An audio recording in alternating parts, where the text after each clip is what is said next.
The connection frame will arrive split into 2 packages.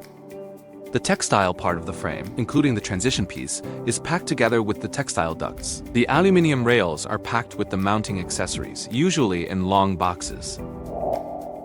First, unzip and detach the textile part of the frame from the transition piece.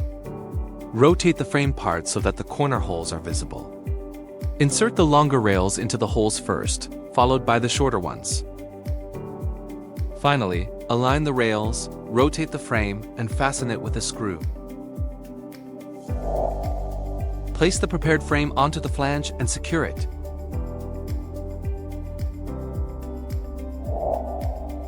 Finally, reattach the transition piece. The labels on both parts must be exactly at 12 o'clock.